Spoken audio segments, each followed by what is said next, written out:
Great. Well, thank you, Nancy, for the introduction, and thank you, everyone, for being here today so we can talk about energy savings for local governments and individuals. My name is Marina Minic, and I'm the Solar Programs Coordinator at Citizens Utility Board. So before we dive into the presentation, I'd love to give a bit of a summary of who CUB is and what we do. So CUB, or Citizens Utility Board, is a nonprofit, nonpartisan organization that focuses on consumer protections in the utility space. So we are really making sure that customers are taken care of, whether it's with a gas bill, electric, phone, cable, Wi-Fi, water. We are there in your corner to make sure that you are avoiding any scams and signed up for all of the correct programs that can help lower your bills and save you energy. And another thing we do is generally advocate for clean and affordable energy policy here in Illinois. We have a couple of really great resources. One is our hotline, which the number is on the screen. You can call it Monday through Friday, 9 to 5, for information on your gas, electric, utilities. We have a wonderful team that can answer questions. General questions, or if you're having an issue, say you've received a disconnection notice and are not quite sure what to do, you can give CUB a call and we'll help you out with that. Any solar questions specifically get routed to me. We have people working specifically on decarbonization and electrification, so questions about that will be routed to our other CUB staff members. And overall, it's a really great resource. And we also love getting calls because it helps us understand what people are experiencing in the field. So you can help us as much as we can help you with that. And then we also have a website, citizensutilityboard.org, where we have dozens of guides and fact sheets about gas and electric and electrification, IRA incentives, all kinds of fact sheets. So I could spend hours just digging through our website and seeing what we have there. It's definitely a good resource.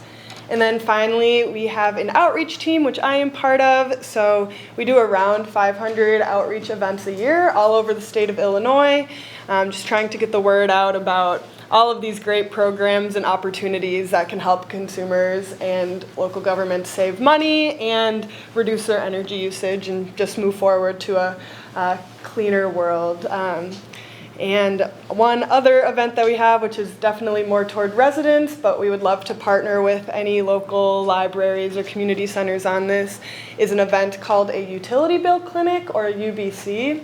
So at these events, people are actually able to come in with their physical bills in hand and sit down with the CUB staff member, and we will go through your bill with you, tell you what we're looking for when we analyze bills, and then give recommendations on ways that you can save energy on that bill. So those are great. You can ask me after if you are with a library or community center or church of any kind and want to set this up for your community. But it's a bit about CUB. Basically, we can be a pain in the butt for utilities. That's our goal for the most part.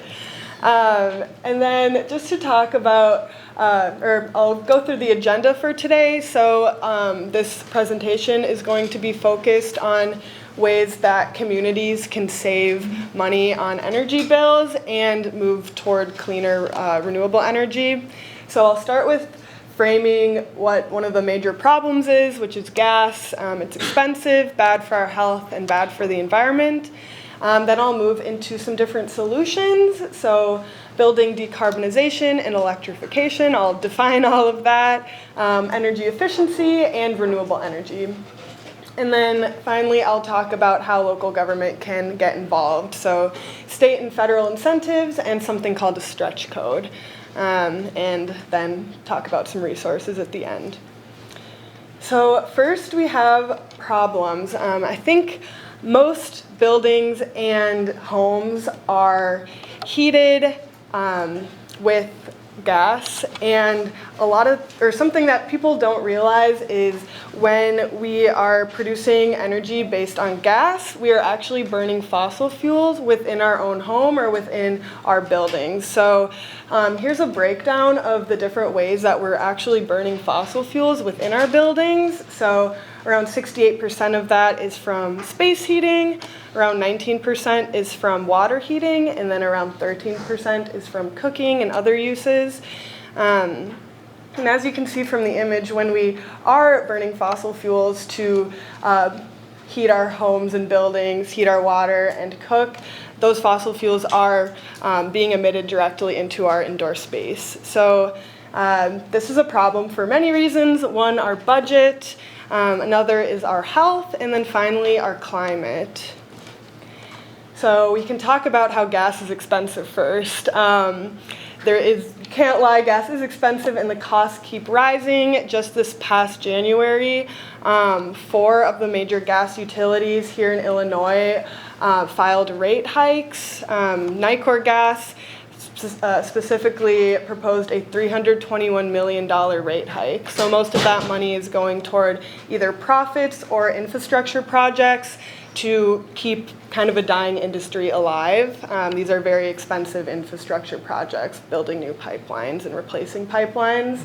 And this is something that Cub lawyers work very hard to fight, but it's pretty crazy that all of these gas utilities filed very historically large rate hikes at the beginning of this year. So our law team has been very busy.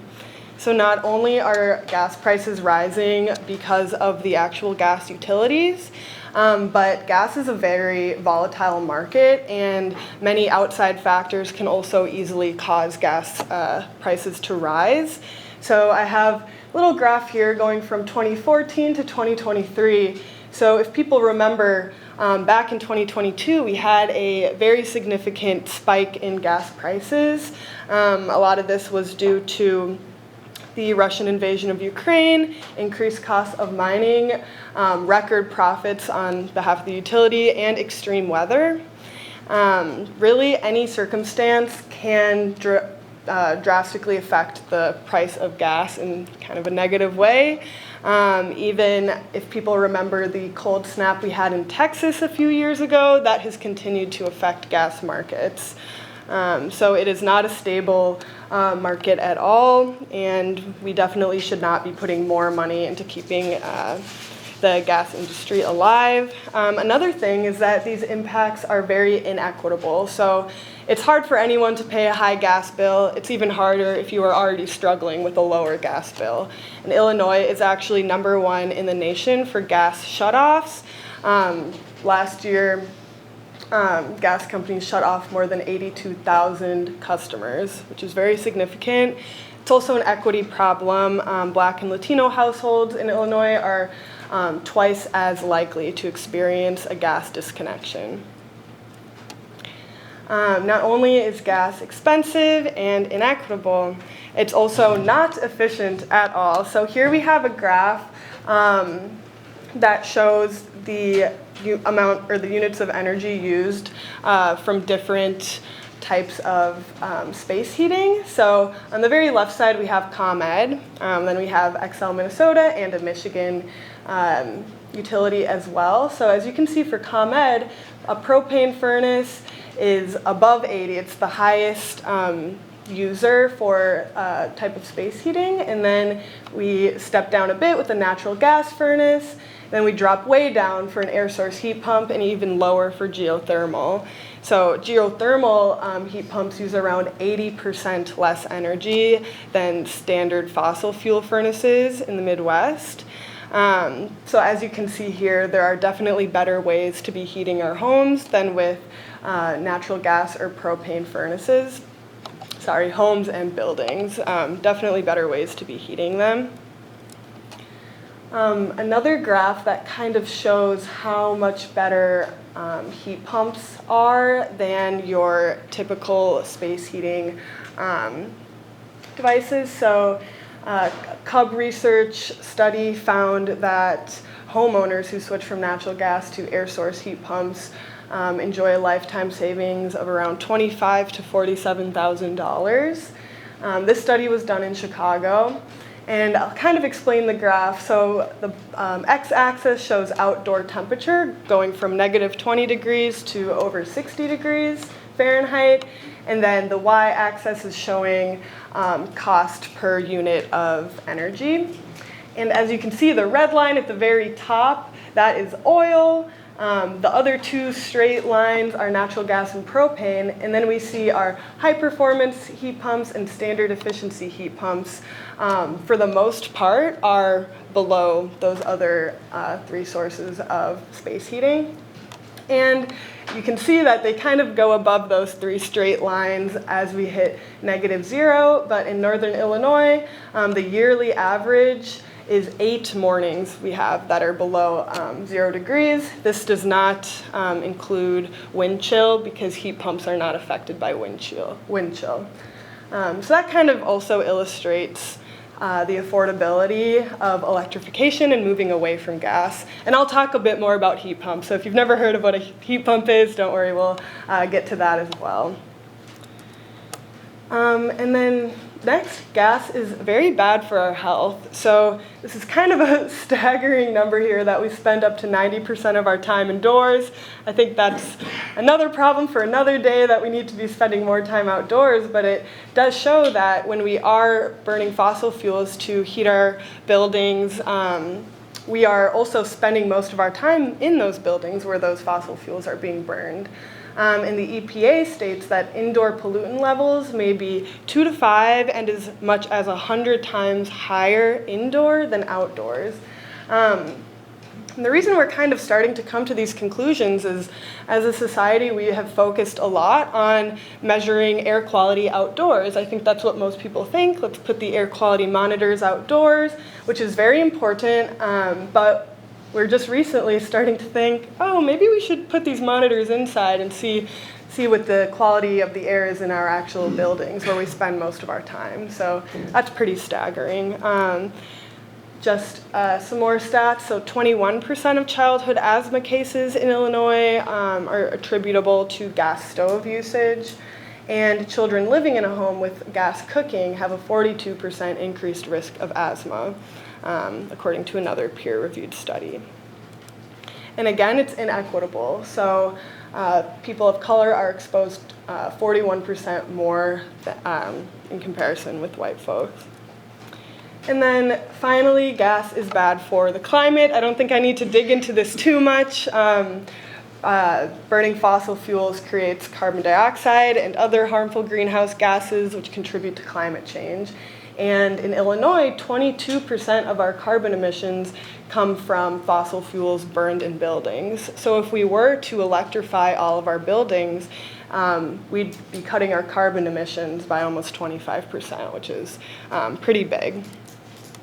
Another one of these graphs just to demonstrate that heating sources like geothermal and air source heat pumps emit far less CO2 molecules per year compared to natural gas furnace and propane furnaces. So you can kind of see how much it falls when we switch to these more renewable sources. So that was kind of framing that gas is bad. Simple as that. It's bad for our wallets, our health, and our climate.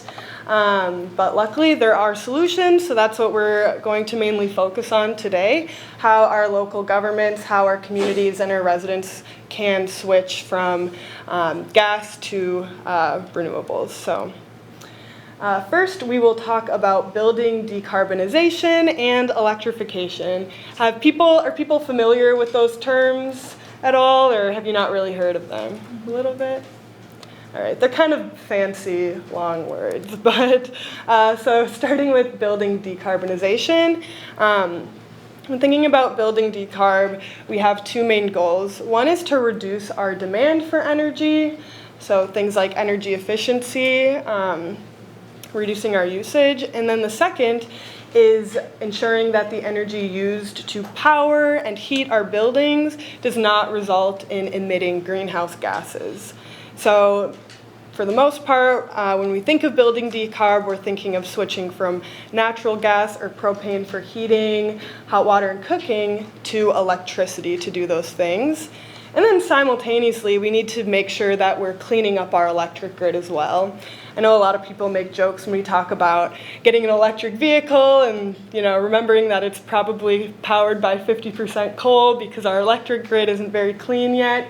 So that's also very important that we're switching from gas and electric, and in the meantime working on that electric grid as well. So here are some different elements of building decarb. Like I said, energy efficiency is very important, making sure that we reduce our energy demand and usage.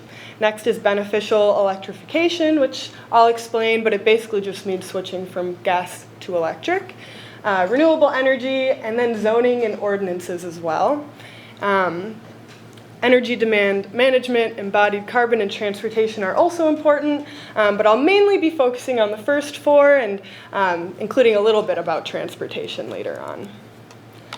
Okay, so here we have beneficial electrification. So just to describe this once more, beneficial electrification is when we replace direct fossil fuel use with electricity in a way that will reduce overall emissions and energy cost. So there are a few different ways we can do this. The technology on the left is what we'll see when we're talking about local government buildings, libraries, schools, churches, and the ones on the right are a little more applicable for homes. But we can see a gas furnace can be switched to a heat pump space heater. Gas water heater can be switched to a heat pump water heater, so both of those are electric.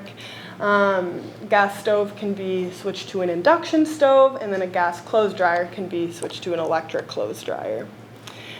So before we move on, I do want to kind of define what a heat pump is and how heat pumps can differ. So basically, when we think of heat pumps, there are two main heat pumps. There's a geothermal heat pump and an air source heat pump.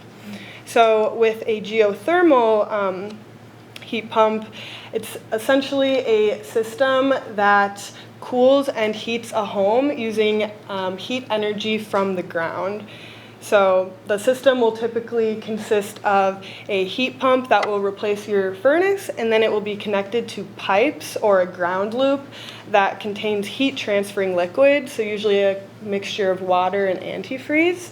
And those pipes or that ground loop will be buried underneath your home, either in a horizontal trench or vertically, depending on how much room you have in your yard. So if you have a very wide or very large yard, then you could do a horizontal, or if the building, is tighter, so if we're like downtown here and we're trying to put in a geothermal system, then you'd probably need a vertical loop. And essentially, the heat pump uses electricity to pull heat from the ground during colder months, and it can do the reverse in the summer. It can pull heat from the home and put it in the ground. Geothermal heat pumps are definitely the most efficient heat pump just because the ground is always around 50 degrees. So whether it's winter or summer, we always have a reliable place to easily pull heat from and easily put heat in. And then conventional ductwork is most often used to distribute that heated or cooled air throughout the building. So that's kind of a simple overview of how geothermal heat pumps work. I want to give a little shout out. Cub is actually running a geothermal group buy program for small to medium sized systems. So if you do have a church or school or a building that's not too large, then you could go get geothermal through this program. And we were actually, again, partnering with the McHenry Environmental Defenders and McHenry Green Drinks to do an informational session, which most of it is just educational about geothermal, and then the end we'll talk about the Group I program. And that event will be July 5th at 5 p.m. at Duke's. So if people are curious about geothermal and want to learn more, we'll have our real geothermal expert talking about it for a whole hour. So just wanted to give a shout out there. That's essentially how geothermal works. And then there's air source heat pumps. So they work pretty much the same as geothermal, but instead of pulling heat and placing heat in the ground, they're doing it with the air. So in the summer, the heat pump would pull heat out of the air, push it outside, and in the winter it will pull heat out of the outside air and push it inside. Basically how it works. It's the same technology as a refrigerator, if you think about it, because we can't actually create cold, we can only remove heat. So your fridge, when you open it, it's nice and cold, and then usually if you put your hand underneath the fridge, you feel warm air. That's where the heat pump in the refrigerator is expelling that heat and then placing it underneath. So it's not necessarily new technology. We've had it around for a while, but they've just gotten to a point where they can make very efficient air source heat pumps. So even here in the Midwest, we're able to have a heat pump, you know, and still experience our Illinois winters. And the reason that still works is, you know, even if it's 0 degrees outside, we're not at absolute zero. There's still a little bit of heat in the air that can be pulled out by the heat pump. Most cold weather heat pumps can work totally efficiently up until negative 13 degrees, and that's without wind chill, or that's the ambient temperature. And then past that, they might start to get a bit more inefficient, but they can still work. So a lot of people have concerns about the air source heat pumps, but yeah, we're never at absolute zero. Even though it gets cold, it doesn't get that cold. So we've got some heat to work with. And then another thing is to switch from a gas stove to an induction stove.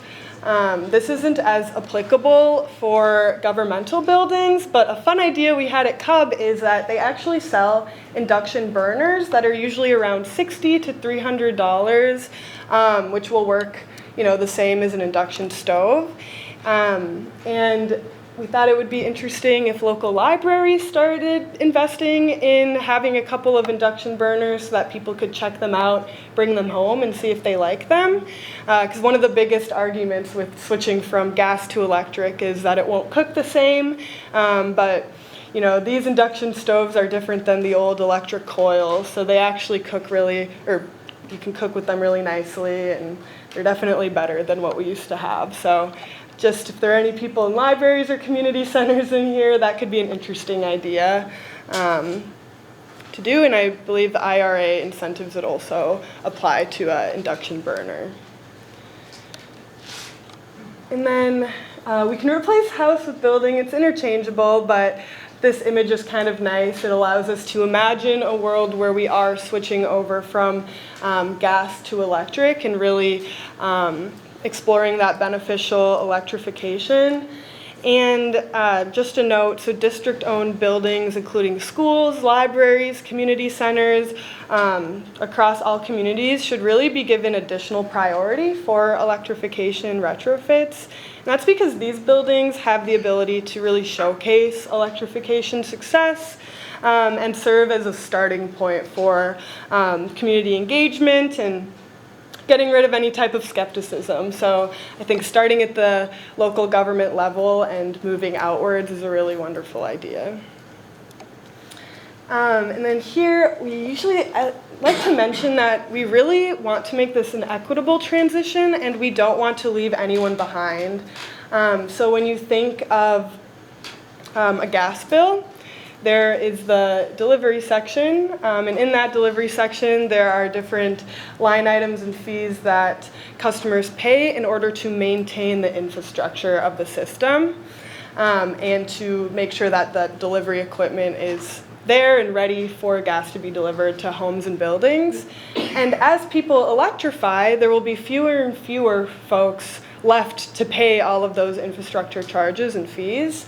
And we can kind of predict that people with wealthier folks with more money are going to be the first to electrify, and it'll be people who can't afford to make these upgrades that may be left behind paying those heavy gas bills. So again, we always really like to emphasize that this needs to be an equitable transition, and luckily we have things like the Inflation Reduction Act funding that can help low to moderate income people as well, making sure that they're making the transition and hopefully that they're doing it first. So we like to show this photo of a network geothermal system. So this is also a really wonderful way for an entire community to switch from gas heating and cooling to geothermal.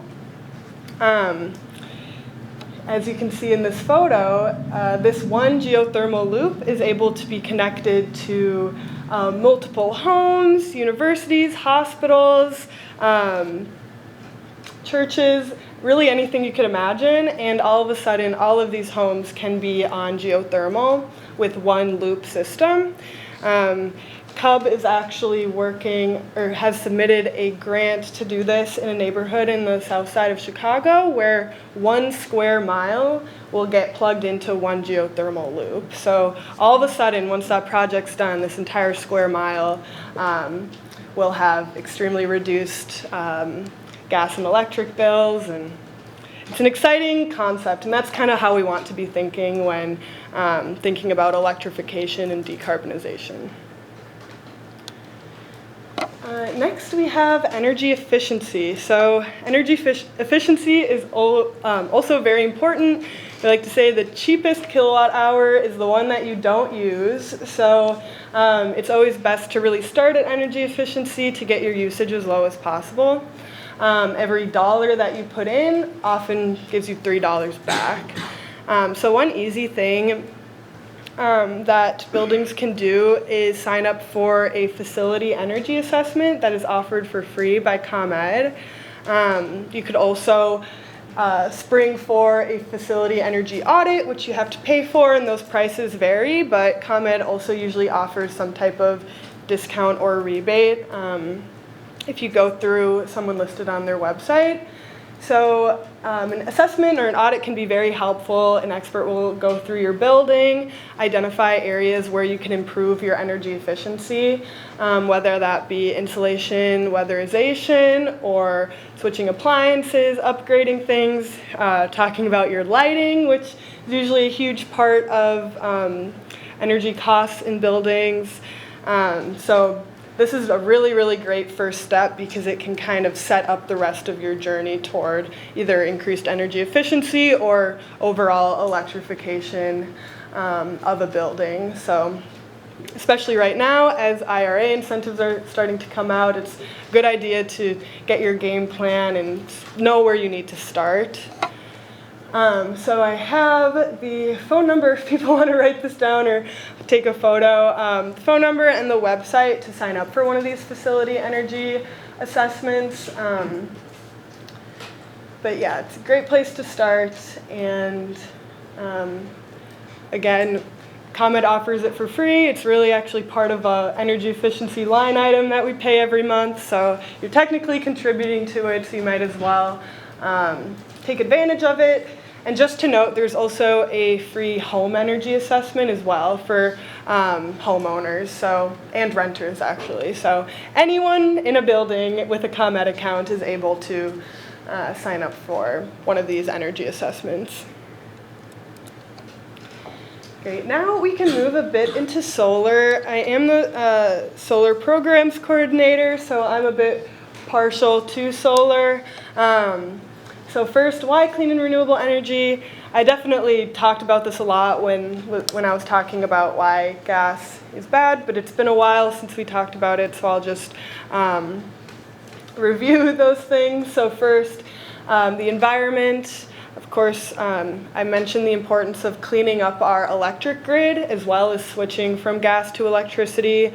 So with a cleaner electric grid, we are burning less fossil fuels, which in turn will help to stop or mitigate climate change. Next is jobs. There are a lot of great workforce development opportunities in the green industry. I know Illinois is coming up with 13 job training hubs across the state, so people will be able to get a high quality education in different areas of the green workforce. So those aren't ready yet, but that's going to be a really great resource. I know for a fact there will be one in Rockford. I'm not sure if there will be a closer option, but I know they're also trying to figure out busing services and transportation services for people who are interested. Next is health. Again, burning fossil fuels emits nitrous oxide, sulfur dioxide, and particulate matter emissions, which are all very harmful pollutants and bad for our health. Putting a panel on a building does not emit any of that. And then, of course, savings. So there are great monthly savings when you do install solar. And then I like to show how ComEd is doing. So they have around a third of the electricity grid is from natural gas-fired power, around a third is nuclear, and then the other third is coal, wind, solar, and other resources. So the Illinois Power Agency helps to procure the electricity sources for ComEd, and there is a renewable portfolio standard to make sure that they are slowly increasing their renewables. But at the same time, it doesn't feel fast enough to me, so I think it is important that local governments also get involved and take things into their own hands as well. So now I'm going to do about a 3-slide Solar 101, so we're going to speed through this, but one of the main questions I get with solar is, do we actually get enough sun here in Illinois for solar to be worth it? Short answer is yes. So I have a solar irradiance map on the screen. So you can see in the red is where we get the most sun, like Arizona, New Mexico, where the kind of dark blue and purple areas on the map are where we get the least. So Pacific Northwest, Alaska, and then Illinois is right there in that middle green color. So we'd kind of get that average amount of sun. And then we have Germany on the screen as well. So they are very dark blue and purple, get about as much sun as Seattle, but they actually have the most solar capacity installed per capita in the entire world and have very ambitious climate goals to go along with that. So if Germany can do it, then Illinois definitely gets enough sun to kind of adopt solar in a meaningful way. And then just to show how solar actually works on a building. So first we put the panels on the roof. Electricity is created when photons or energy from the sun hits those panels. The panels then absorb the energy, or the electrons in the panels absorb the energy and start to get excited. And once we have electrons moving around, we start to generate power. So solar panels actually generate DC power or direct current power. So they need to go through an inverter. The inverter will convert the DC power into AC or alternating current, and that's actually what we use in our buildings, homes, and on the grid. So the inverter is one of the most important parts of a solar system. It's also the brain of the system. That's where we track how much electricity those panels produce, and the inverters typically come with a pretty slick online website or app as well, so you can really track how much electricity every panel is producing. So if you're a bit of a electricity nerd, it can be fun to kind of look into all of that data. Next is the electric meter. So the meter tracks the amount of power that the building consumes and the amount of electricity that is sent back to the grid. And number 5 is where we end at the utility grid. So when we send excess power to the grid, that is something called net metering. In Illinois, we have 1-to-1 net metering. So essentially, you are being credited at the same rate that you're being charged for electricity. So if we have a very sunny month, say it's August or July, and we produce twice as much electricity that we use, first our bill will be nearly zeroed out, and then any excess electricity we produce will be sent back to the grid, and we will receive credits on the bill. So those credits are stored on the bill and can roll over from month to month and be used when we don't produce as much electricity. So I remember in January, I don't think I saw the sun the entire month. So that's when those excess credits are really going to come in handy. And then credits typically expire at the end of April. So Illinois has pretty good net metering policy compared to other states around us in the Midwest. Even, yeah, so that's good, 1-to-1. And then current incentives for solar are very good right now. We have the state solar renewable energy credits that can be used for small and large projects. So local governments can take advantage of those, and that can cover up to 40%. And then there's the federal tax credit, which covers around 30%, which I'll get to this in a bit, but thanks to the Inflation Reduction Act, we now have a direct pay option. So before that was passed, local governments would not be able to take advantage of that federal tax credit because they don't pay federal income taxes, but now that we have the direct pay option, they can get a 30% reduction on the cost in the form of a rebate. So that's really wonderful news. Unfortunately, they don't have a direct pay option for like homeowners yet if you don't have a tax appetite. So hopefully that will come eventually as well. And then of course, utility net metering credits help you to pay your system back faster. So right now, it's a really great time to invest in solar energy because these incentives are so good. And then another thing I wanted to mention is a program called Illinois Solar for All. Illinois Solar for All is a state program for income-eligible solar projects. So through Solar for All, there are 3 main subcategories. There's the residential rooftop solar program, there's the community solar program, and then there's actually a subcategory for nonprofits and public facilities, which is huge. So I have a map on the screen here, which is kind of hard to see, but essentially for a nonprofit or a public facility to be eligible for Solar for All, it needs to meet a few different criteria. One is that it needs to be located in either an income eligible or an environmental justice zone. So there aren't any environmental justice zones in McHenry County, I checked. That means an environmental justice community, I guess, is a community that has been negatively impacted by pollution. There's also some data brought in from the R3 zones as well, which was from the marijuana bill. So nothing in McHenry County, but there are communities in McHenry County that are shaded orange for the income eligible zones. So a lot of Woodstock, some of McHenry, and then a lot of like north and west of Harvard. So if you're kind of coming from any of those regions, I know we're in Woodstock today, if your nonprofit is within one of those, or nonprofit, profit, or public facility, it just needs to be located within that zone. It also needs to be a critical service provider, which is essentially anything. There's a giant list on the Solar for All website, but houses of worship, schools, hospitals, community centers, affordable housing, it's a giant list. So I would be surprised if anyone was coming from a place that was not on that list. And then the last criteria is that you need to be able to demonstrate community engagement with the project, which is also pretty easy to prove, just saying that community members can learn about solar through this rooftop solar project.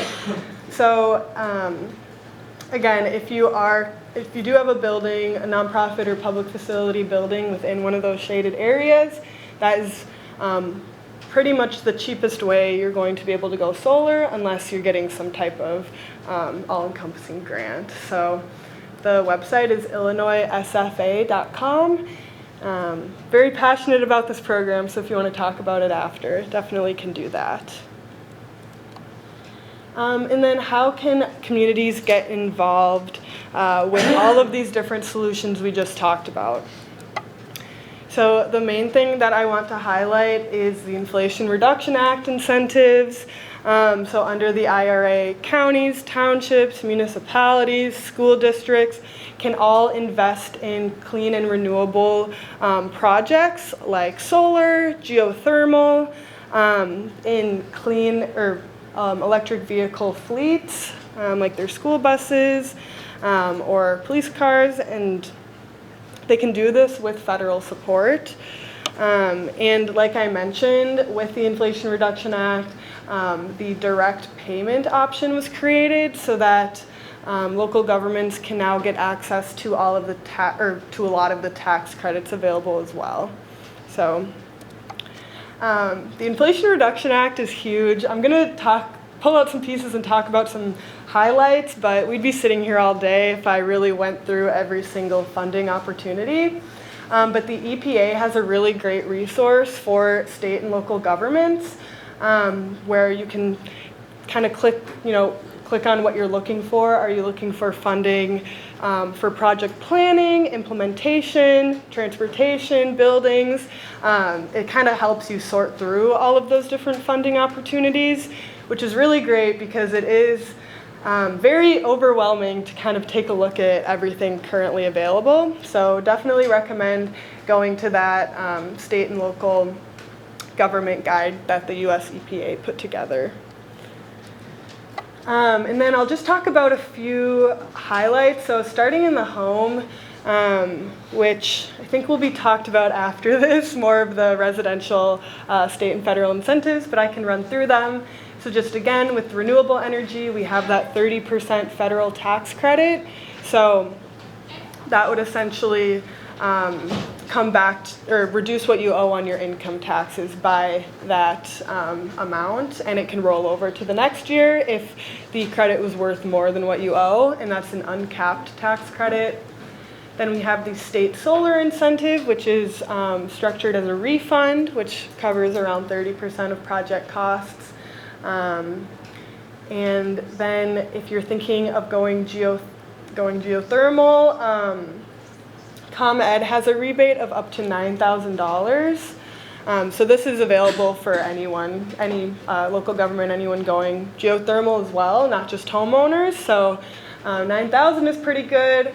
It's $1,500 per ton, and the average size system for a home is 4 tons. So you'd probably get around $6,000 for a home. But if a public facility is doing this, then you could probably get that full $9,000. Then there are some tax credits for electric vehicles, which again have all kinds of rules built in to them, but you can get up to $7,500 in tax credits for new vehicles and up to $4,000 for used.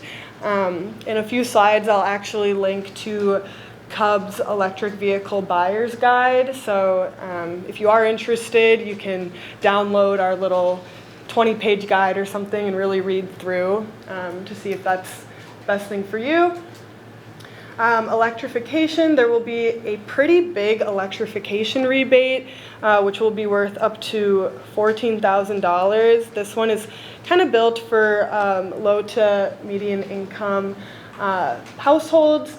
It is not available yet. We're still waiting on federal guidance to be released. And then after that, it'll take the state of Illinois around 12 months to come up with their state guidance.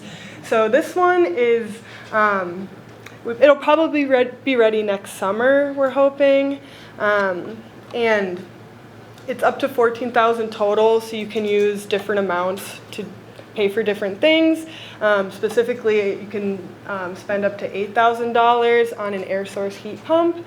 So if you are thinking about getting an air source heat pump and you look into this and it seems like you meet the income qualifications, you'd probably want to wait till next year for this to come out because there's no guarantee that the rebate will be retroactive. So if you have an installer telling you that it's retroactive, don't believe them because we don't have the state guidance yet, so we don't know. And then finally, there is also an energy efficiency tax credit. It's 30% capped tax credit, which can help you pay for energy efficiency and electrification upgrades of up to $1,200 per year. with an additional one-time $2,000 credit. So this is all pretty messy and hard to remember, but I also have CUB's Inflation Reduction Act guide linked on one of our on the resource slide, which will be in a couple of slides here. Next, in the community. So again, because of this direct pay option, local governments are now also able to take advantage of most of those tax credits, which is really wonderful. So for solar and geothermal, and solar storage as well, that renewable energy tax credit can be utilized. So there's slight differences. There's the investment tax credit, or if it's a much larger system, the production tax credit may be better, which don't want to get into now. They're just structured slightly in slightly different ways. And then again, you can use the state SREC incentive that covers around 30% of project costs. That's for a max of a 5 megawatt sized project for solar specifically. And then through that state incentive program, there's actually a subcategory for public schools as well. So if you're a public school looking to go solar, you can also get a pretty large rebate back through the state. So that state SREC incentive, that's through a program called Illinois Shines. So through that, we can get small and large solar projects and specifically public projects on public schools. There's then a tax credit for alternative fuel refueling property. So if a local government was interested in putting in a large electric charging, or quite a few electric charging stations, they could qualify for that tax credit. And there's the direct pay option as well for that. And then the clean commercial vehicles is also a really great way that local governments could try to clean up their different fleets. So in Section 45W of the IRA, there's a direct pay option to cover 30% of the cost of qualified commercial clean vehicles. So the limit is $7,500 for vehicles with the gross weight of less than 14,000 pounds, and a limit of $40,000 for vehicles at or above that weight.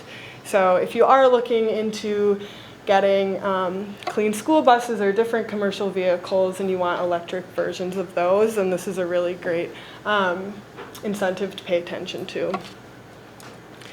And then two very exciting funding opportunities coming out of the Inflation Reduction Act that are not ready yet, but I really wanted to talk about them and get them on people's radars so that you can pay attention when that funding does come out and take advantage of it. So first we have the Greenhouse Gas Reduction Fund. This fund essentially creates the nation's first green bank. So this is going to be $27 billion to go to clean energy projects, and then 40% of that through Justice 40 needs to go toward disadvantaged communities. So that's just going to be money, basically. They're trying to rapidly build these clean energy projects. So that's really something important to look out for. And then there's also the Climate Pollution Reduction Grant, which is $4.75 billion. So this grant funding will go to develop and implement plans for reducing, reducing greenhouse gas air pollution. So again, this is available to local governments. So they're pretty similar. The Climate Pollution Reduction Grant can also be helpful if you are not ready for the implementation stage of a project, but you want to get funds for that planning process, maybe hiring a consultant, things like that. So that can be helpful as well. And I really love our Climate Cabinet has a really awesome guide for the IRA and how local governments can use money from the IRA, and it's specifically targeted for that. So would definitely recommend checking out that Climate Cabinet resource. I also know Rewiring America, which I think Citizens Climate Lobby has an example of their guide up on the table. That's also a really great one for trying to understand some of these IRA incentives. And I see I'm a little over time, so my last slide pretty much. Another great way that local government can kind of take action and work to improve energy efficiency in their communities is through the Illinois Stretch Energy Code. So this is going to be an optional energy code that municipalities can adopt to, again, improve their energy efficiency and electrification. So this stretch code will be stronger than the base Illinois Energy Code. So that's kind of why it's called stretch code. It's getting us a bit further than what the base code offers. So there will be a residential and a commercial stretch code. Municipalities can choose whether they'd like to adopt one or both. And those are currently being developed and will be ready at or before December 31st. So they'll be ready by the end of the year. So that's another thing to look out for and can be a really great way to get communities ahead with all of this. So that's pretty much all. I will leave this screen up. These are some of my favorite resources if you want to take a picture going through electric vehicles, IRA, our Cubs Better Heat Guide, which I also have little pamphlets with the QR code if you want to download that at home. It's about 20 pages and kind of covers everything I spoke about today. And then Holland and Knight IRA Guide is basically just a long list for local governments. And Carbon Free Healthy Schools, that's a project that Climate Jobs Illinois is working on, and if you really want some extra support in getting solar on your schools, they're a great organization. They're going to help you to get there. I think you're going to find this presentation that dovetailed nicely with what we just heard. As she kind of indicated, we'll focus more specifically on the Inflation Reduction Act from a home perspective. But just to kind of get started, so I'm not going to read through all these words, but if you don't know anything about the Inflation Reduction Act, a lot of people would describe it as the largest climate bill ever passed in Washington. And one of the neat ways, at least in my view, of how they did it, is they created a lot of incentives that are really multiplying in nature. So even though from an expenditure standpoint, I think it added up to something like $395 billion, because the variety of the majority of them is going to, of the incentives are only gained if you spend your own money. A lot of folks have estimated that the amount of spend down this clean energy path really could be in the north of $2 trillion in order to reap the full benefits of the $395 billion that the government is kicking in with our tax dollars. So a lot of this I'm not going to go through now because we're going to talk about this more specifically in individual slides from the actual benefits that are available to homeowners. So there's a heavy emphasis on the incentives being directed at the home, but also through, as we've just heard, through municipal organizations and school districts and what have you. But one of the things, because at the end of the day, from our organization standpoint, we're concerned about climate change. We just want to call attention that there was a thing that we think is very novel, and that's for the first time we actually put a fee on methane emissions, because we think that that's really a step in the right direction of being able to basically get a product, a fossil fuel product, to more accurately represent the true cost of it when you add in the societal costs that results from some of these fossil fuel products. When I did my last presentation revision, it was, I think, last September, and I had football on my mind, and I was more hopeful about the Bears than was warranted.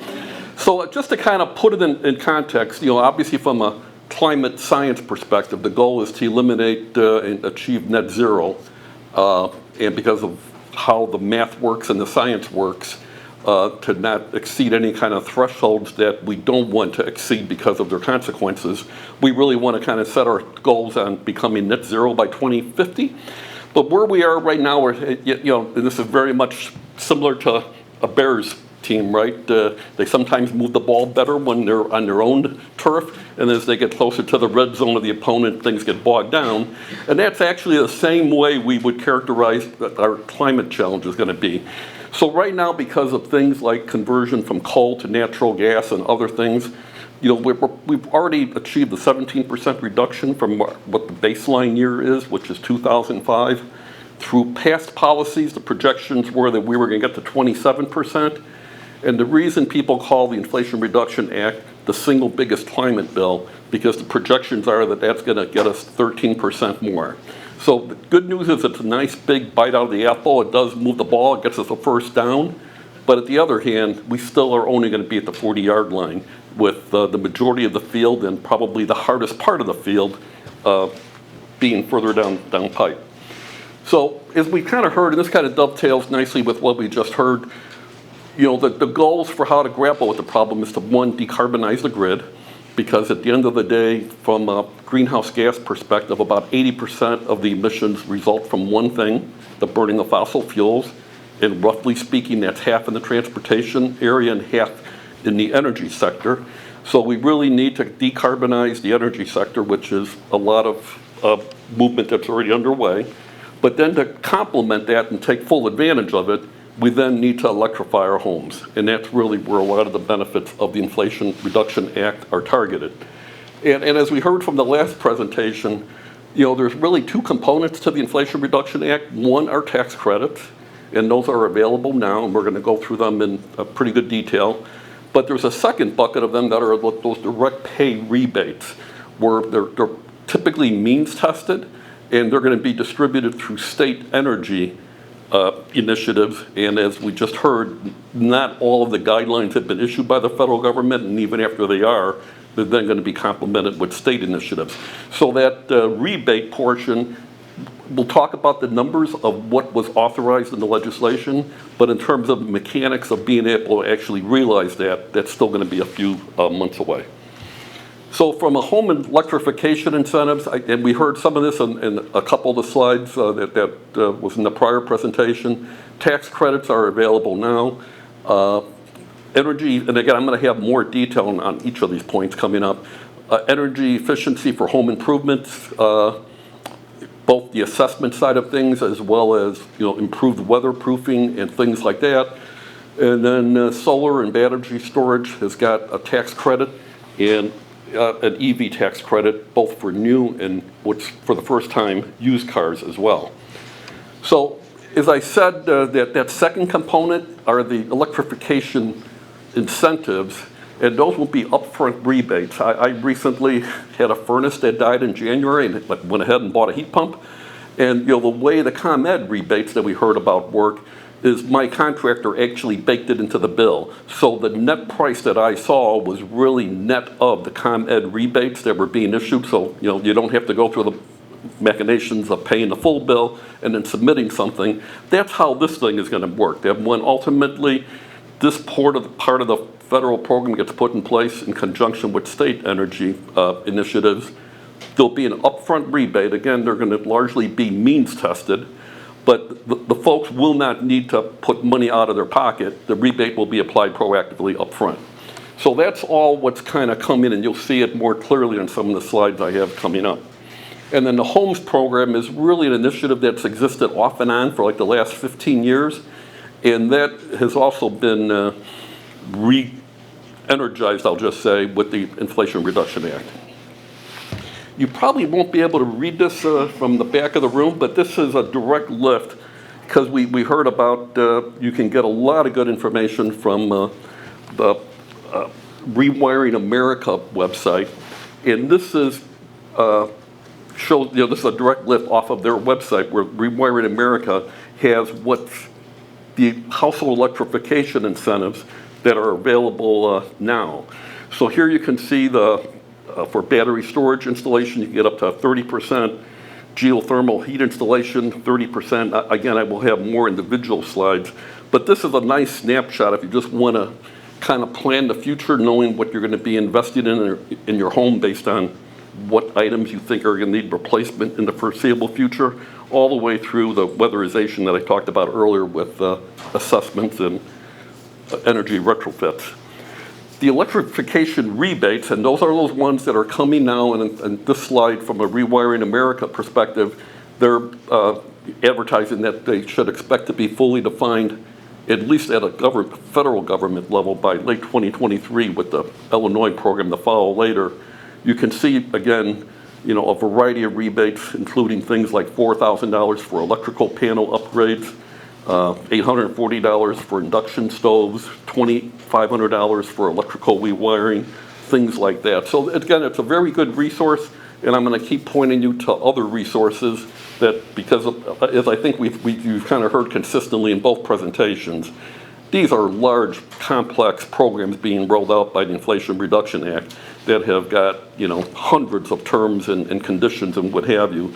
And that's where I think it's important to get some credible sources to get more information.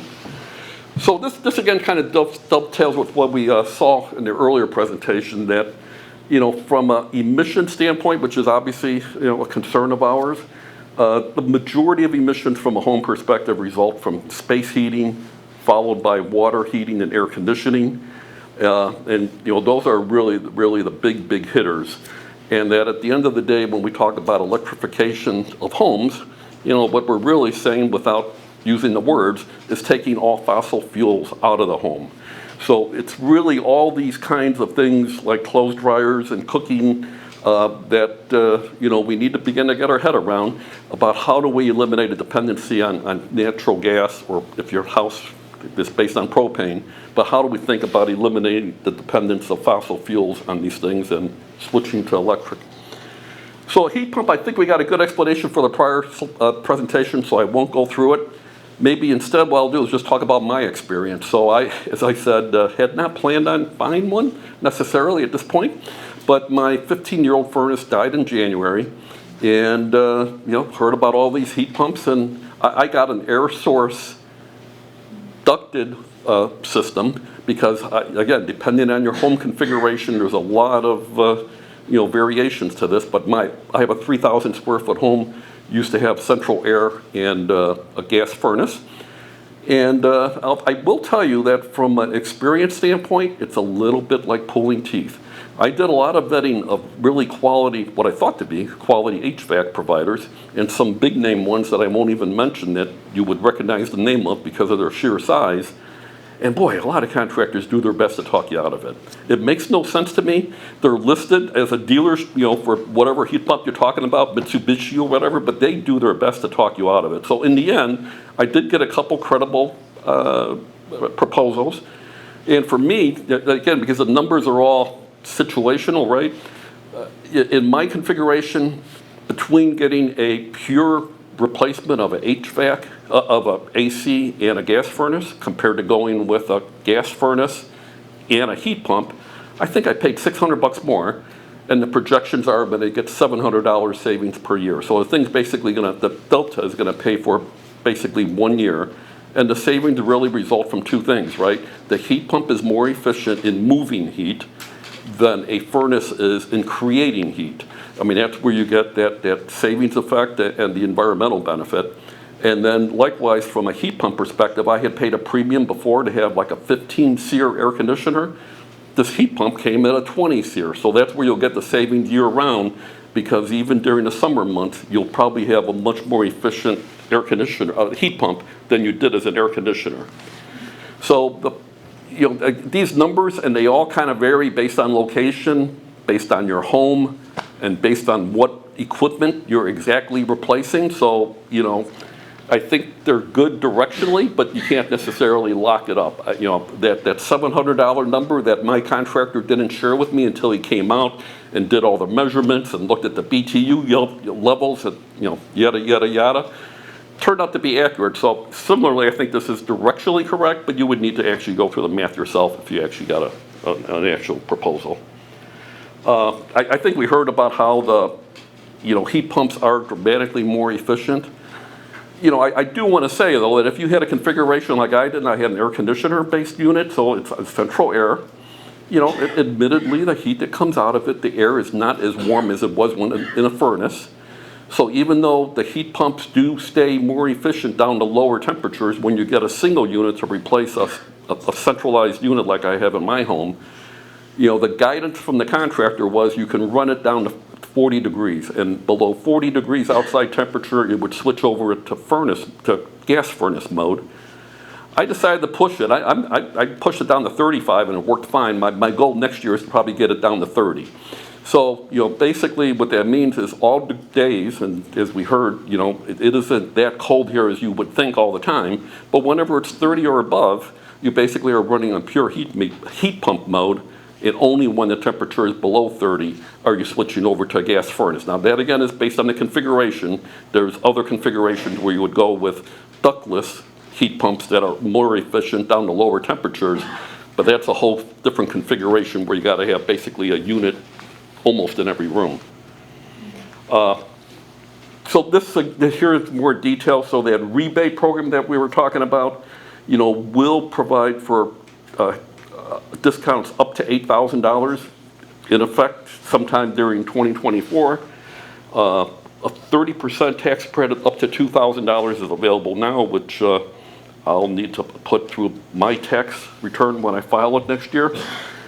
Heat pump water heater is kind of the same principle, and that's really kind of the state of the direction now is with heat pump water pumps. I'm sorry, heat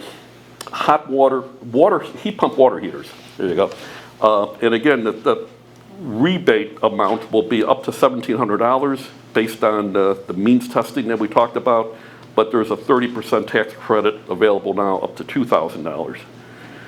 Electric stoves, again, from the benefit of eliminating emissions and volatile organic compounds in the air in your home, resulting in basically dirtier air than you have outside.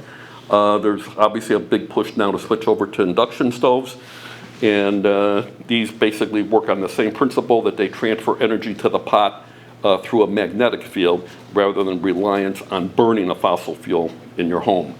I think, we heard even in the prior presentation, but it's a really, really big deal, is just the amount of kids coming down with asthma that can actually be attributed to the burning of fossil fuels in your home, because in all likelihood your range top, maybe even your oven, is not vented to the outside. So all those organic materials, when burned, reside in your home, and because we've been trying to get more energy efficient homes, guess what? The homes are locked up more tighter than ever, so that stuff just sits.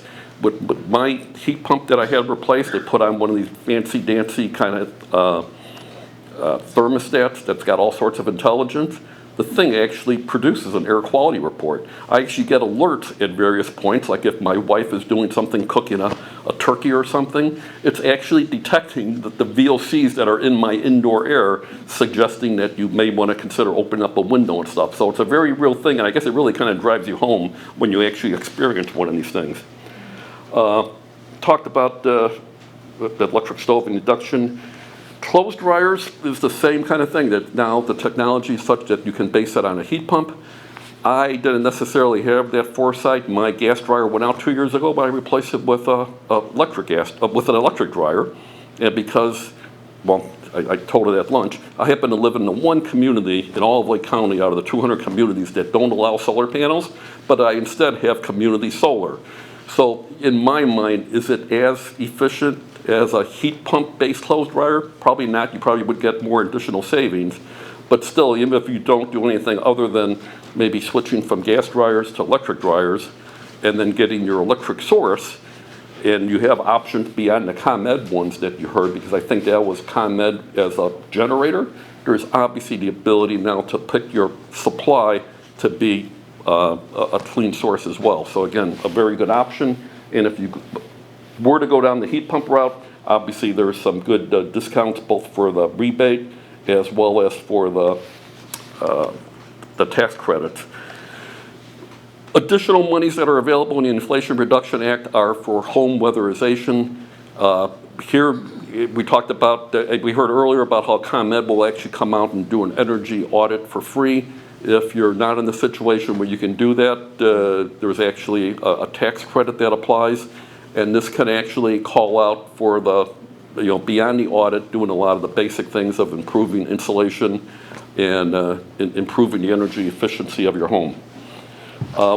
Weatherization, as was made noted in the earlier presentation, the dollar you don't spend on energy is the best dollar spent, because that just means you're not needing the energy to be created at all to begin with. So the more efficient you can get your homes through improvement of retrofitting and through insulation, the better off you are. Based on the characteristics of the Inflation Reduction Act, a lot of this is being targeted to low-income households because they will obviously get the added benefit of lower energy bills, which may mean more to them than people in higher income households. So here, that rebate program that's going to be rolling out in the next few quarters will actually provide up to $1,600 for improved insulation, air sealing, and ventilation. The tax credit, if you're not in those households and want to just make the investment largely yourself but get a little bit of a relief on it, you can get the 30% tax credit up to $1,200 per year. And you see the detail there between $150 for home energy audits, $1,200 for insulation and air sealing, $250 per door up to 2 doors, and $600 for windows. More energy retrofits, and this slide really covers it from that rebate program that's going to be rolling out, as well as the re-energized the homes rebate that is now back in effect. Calls for a bunch of different types of savings, up to 35% or up to 50% of project costs, 20 to 34% energy savings would lead to a 50% of project cost rebate. And again, I won't read through all the numbers, but you can get it's sizable money, and it's significant.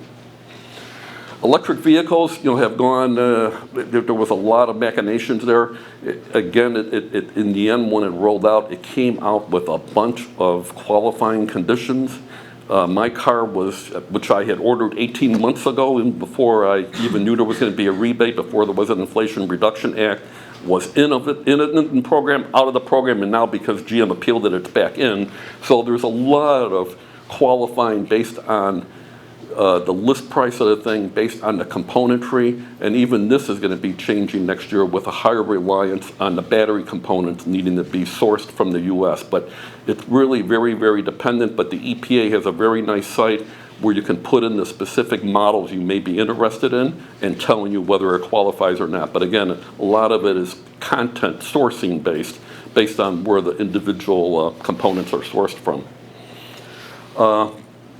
So the tax credit in the end that they rolled out is up to $7,500 for new EVs that are assembled in North America, meeting these requirements today. But some of them will actually be changed, especially the battery one going into 2024. And then in 2024, the tax credit will become transferable to your auto dealer, again, where you can do kind of like that ComEd thing I referred to earlier. Actually, rather than put the money out, you can actually bake it into the actual purchase price to begin with. For the first time, used EVs now actually qualify for a tax credit as well, and in this case it's the lesser of $4,000 or 30% of the sales price, again with a bunch of qualifying conditions. It's means tested based on $75,000 individual income or $150K jointly. The EV's 2 years old, the price can't be more than 25. Weighs less than 14,000 pounds, on and on and on. So good news is, for the first time now you can buy an EV, which is pure good news for all the people that were early adopters of EVs. They now have a more viable marketplace to sell their car if they want to go on to another one. And again, that tax credit becomes car dealer transferable next year as well.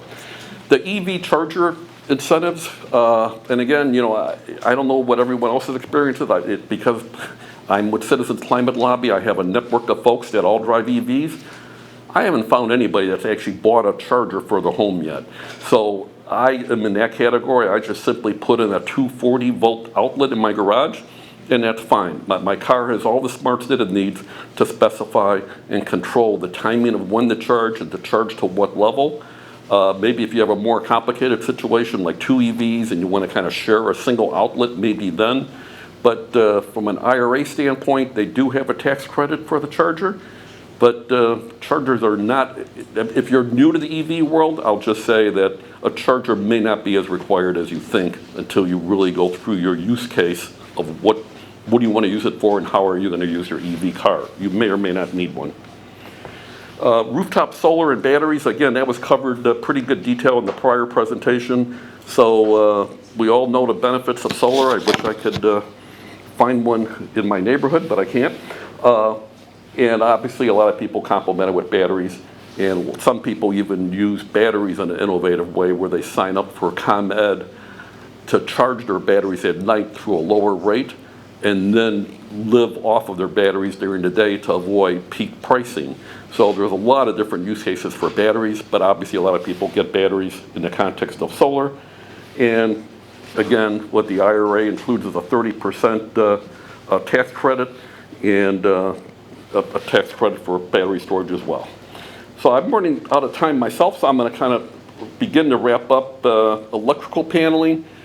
Again, you know, you need to have the right amount of, I had a 200 amp service come to my home, so I didn't need to do any kind of upgrade. I was out of circuits, but very often you can just consolidate existing circuits, especially if you've converted your home to LEDs, which was in my case. So I didn't have to get an expansion box. I simply had to consolidate some circuits to free up the new circuit that I needed for my EV in my garage.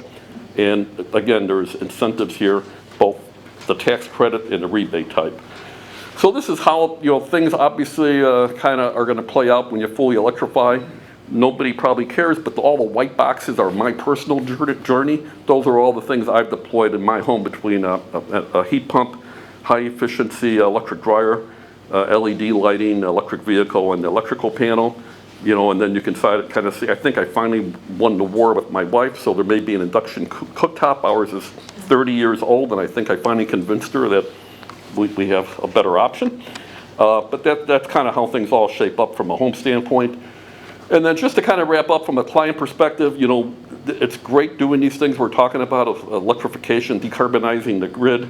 We also think a couple other strategic initiatives around forests, electrification, and permitting reform are every bit as important. And then I'll kind of close with saying, you know, just as a lot of folks would say, IRA was a huge step forward, but still we're on that low-hanging fruit, the easy part of the equation. So just as, you know, the bears bog down as you get onto the other opponents, a lot of folks would say that's where it's really none too early for us as a society to start thinking about that. 2050 is going to come faster than we think. We as an organization have an idea of some policies because if you're here, you probably are doing all the right personal things, but a lot of folks would say that personal actions can only influence 10% of the problem, and we really are going to be dependent on public policy to really close the gap on the full 90%. And that's where we would say it's none too early to begin to think about what do we need to do beyond IRA rather than just sitting back. I've got a couple sources of more information. I've been relying a lot on Rewiring America. There's a couple long pamphlets. I've got a sample of each, and on the little plastic placard, the URL that you can go to get your own copy. I was alerted that there were a lot of representatives from school districts here. There's a ton of stuff in the IRA for school districts, and again, I've got 2 printouts if you wanted to kind of page through it, but some of them are like 116 pages of very good information that if you, again, from Rewiring America, if you want to take a quick look at it, and then I have the URLs on the plastic panels to tell you how to get your own copy. And then lastly, you know, what we would encourage, and a lot of folks would say that more than personal actions than anything else, what you can do to influence the problem is talk about it. Talk about it to your backyard neighbor, talk about it to your fellow parishioners, talk about it where you work, talk about it at the coffee shop. And that's really what it's going to take to move the needle, is to just get climate change to be more top of mind, and more importantly, a criteria that when folks go to pick a candidate. Right now, climate change I don't think has ever really risen more than number 9 or 10 on the issues list of what people relied on to pick a candidate. So we would you know, encourage you to talk about it. And at this point, I'll conclude, and if I have any time for questions, I'll be able to take 1 or 2. This is an aerial view of the courthouse. You can see in the really in the upper left-hand middle there. But I want to point out right up underneath our name there's a parking lot right underneath the West Judd Street. This is where our geothermal field is, in which we have 41 wells that are about 475 feet deep. that end up providing 70 tons of cooling to the building. I think one of the things that I'm just going to quickly run through some slides here. The history of this building, built in 1857, and certainly that's the old sheriff's house on the far right there. You can see the square here with little trees back in the day. But here's a much later one, and certainly with a horse and buggy is still there. I think one of the things about, we feel about older historic structures, that they are as viable then as they can be in the future. And I think in terms of how we readapt them for our new uses as well as energy systems is entirely possible. And I think one of the things that when we first got involved, I think it was probably 11 years ago, here in the redevelopment and the exterior, and ultimately getting towards to redo the inside.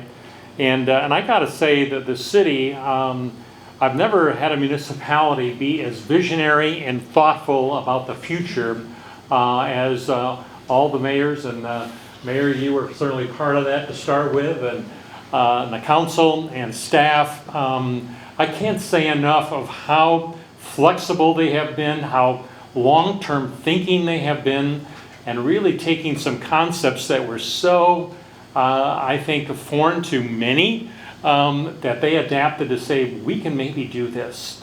And it was all about sustainability, and thinking about this years ago, before it became more fashionable, that they were ahead of the game, and this project has been really in the works for a long time. And I got to say, the continuity through the different administrations and staff has, I think, been absolutely marvelous, and really a great example of what really can be done. So I really want to hand out a lot of kudos to that, because they have been absolutely magnificent. Without this project would never have happened without the historic tax credits to finish the inside of the building. The city had put forth many dollars on the exterior, the re-roofing, putting the cupola back on this building, and certainly the work on the sheriff's house here and refinishing the exterior of that. But I think one of the things that, when you take a look at this building, it certainly needed a lot of work. It was redone in the 70s, and a lot of things were kind of done, not, I would say, in the best way. They were done the cheapest way. And that ultimately came back to haunt, when the city ended up reclaiming the building through a foreclosure. And I think that, with time, the jail that was there, the courtroom, and certainly in the courtroom, finding that the ceiling was starting to come down, and we ended up having to shore the thing up, and really finding ways of how are we going to fix this has been really a long process. And this is certainly the lobby there, and the grand staircase that sweeps up to the second floor. The tin ceilings, certainly not original to the building, but came along a little bit later. And but there was an awful lot of assets here to really work with. And here's the shoring that we had to do in the ceiling to keep it from falling down. And we found that all the wood ceiling, car siding, and wainscoting was all pulling away from the joists just from gravity pulling it down. But I think one of the things that we certainly found there was a lot of cool stenciling that was underneath the canvas that was in the ceiling there. And so we ended up peeling that off, and we ended up really codifying what that was so that we can end up reproducing it. And so we were able to do that. And certainly we did some study models. I think one of the biggest things about this building is that all the different levels that we had to provide accessibility to. We couldn't really afford to do 2 or 3 elevators. Could one elevator kind of do it to provide all that access to all the floors, in which we were able to do that, but also provide some additional exiting that the building really didn't have. So I'm going to give you just a little, I don't want to get you sick here, but we ended up doing a 360-degree scan of the whole building, and basically to kind of really help us, because we all draw in 3D now, but it really gave us a really pretty good impression as to how this building was all put together, and how the structure went together.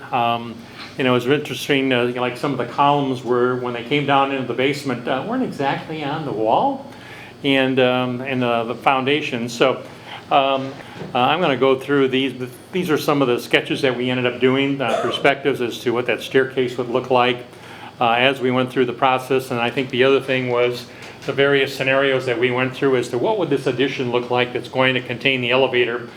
Because with the historic tax credits and being on the National Register, there were certain things that we had to do. Now, why would we want to do the historic tax credits?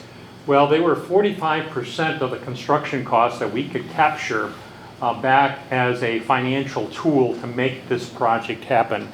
And I can't say enough of how important that was for the city to find another financial tool. Now, it's not as simple because they were a municipality. They ended up having to create an LLC to be able to not be a nonprofit, be a profitable organization for the 5 years for the vesting of this historic tax credit so that they could be sold and provide that equity into the project.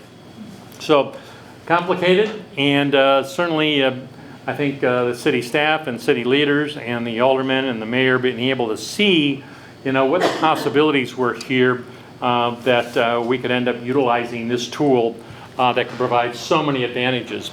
Now this is that ceiling that I was talking about and the stenciling there that we uncovered and was able to reproduce. And this is in the sheriff's house in the jail. We have some bars there. Mobcraft is going to be a brewery that's going to be moving in there. I think one of the things is that this is going to be a pretty people-intensive use of space. With a brewery and the public house coming back in, that we have really got some great opportunities. These are just some of the various scenarios that we looked at in terms of what the final product was going to look like, and then that's what ultimately became the choice here in terms of that addition. But here's what the back side is going to look like when everything is all finally finished. And some of the things on the inside, excuse me, I went too fast, but the construction progress here, not to be able to take a tour, but I think in the middle of July we'll be finished and be ready for occupancy. And this is part of the stairway, the one on the right there, the new one. The exterior there on the far left, the foundations of this thing as they were beginning to go in. And when we ended up taking down the ceiling, this is basically these circular lids really flipped up to provide cooling for the courtroom. Somebody pulled a rope and would open that up and create that convection, an early form of air conditioning, as you might call it. But some of the details that have been boarded up in the building that have now been uncovered, and this is in the jail, taking the jail cells out and really dropping the floor in the lower level of the jail really provided Mobcraft the ability to provide the necessary tanks there for its brewery. And then this is some of the stenciling that was revealed, and in the space there, and certainly in the courtroom here, all the things that were done. And I think one of the other things that I wanted to talk about the geo system. Again, I'm sorry about this is out of place in what it's being located at, but I'm going to maybe come back to this because I want to talk about also some new systems that are available in geothermal that I think you might be interested in. But some of the details here and the stenciling, just really pretty beautiful of what was done here in the very beginning.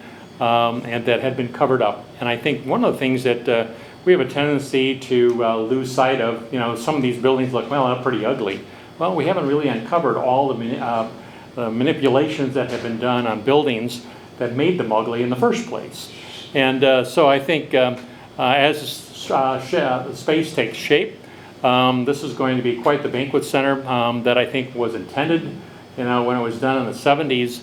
But now we have all the facilities to be able to do that to make it successful. And here's how some of those rooms are starting to take shape. The room on the left is facing the square, and the jail is on the right, and that's in the center space of the courtroom in the middle. And this is the sheriff's house and some of the painting that's been going on. That's finished now. And here's our geothermal system and the mechanicals. This is on our the sprinkler system that we have going on in the room. And this is the mechanical room. This is what's serving this building. All the heat pumps, the VRVs, that feed everything into the building. I think one of the things was really important here was to try to conceal what these mechanical systems look like. And again, we were successful pretty much in burying all of these things in certain areas of the building that the public isn't going to really see. This is a very, very sophisticated building. And state-of-the-art in terms of all the temperature controls here. And certainly, what was mentioned before about the ability to reduce our costs for energy here significantly. And certainly the geo system will be able to do that.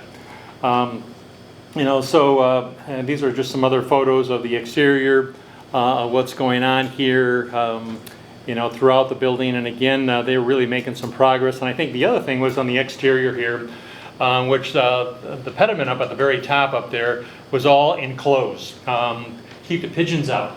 And this was all put back, and also all the bracketry that was originally on the building. This is some of the stenciling that was used as some of the for the painters to say this is what we're doing. And certainly the tin ceilings in there with all the stripped down and to repaint them. And just some more photos here of the exterior. So this is the geothermal field on the far left there. This is where all the wells are out in that parking lot. As I said earlier, it was 41 of them. And then it's piped over across the street, under the street, and into the building. And so then it's distributed through, after it goes through a heat exchanger, and then it's distributed separately into the building. And then the refrigerant that's in the pipe loop going back out to the geothermal field just recirculates, and it's where it deposits its the heating or the cooling needs of the building.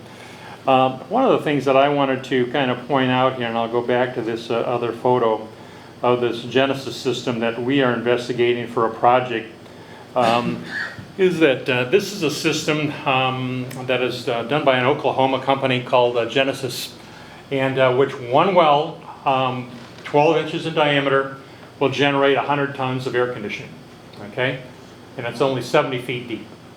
And depends on where your aquifer is and what's able to be, of how you can do it, but the heat exchanger is actually in the well.